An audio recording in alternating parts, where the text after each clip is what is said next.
nagtangka po siya na mag-file ng charge. Alam po ba niyo kung ano sinabi ng piskal? Sa may parting Laguna po ito. Alam mo ba, bata, kung sino yung gusto mong idemanda? Wala kang kalaban-laban dito. So, under the standard, yung success rate mo sa prosecution, wala, zero ka dito eh. So, umuwi yung tao, hindi lamang malungkot na malungkot, kundi prostrated siya.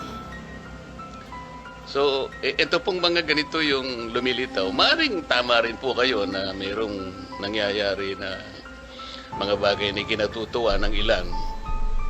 Pero mayroon din pong downside kasi.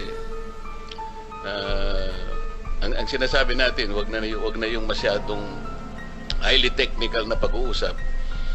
Yun lang ma-feel sana ng tao na kasi po kung hindi naman siya pumupunta sa Bureau of Corrections, paano niya malalaman gaano karami po yung nakukorek natin o ganito. Anyway, kaya ko po tinatanong ito, importante lang na ma-relate po yung Department of Justice sa ordinary na buhay po ng ating mga mamamayan. Yun lang naman po yung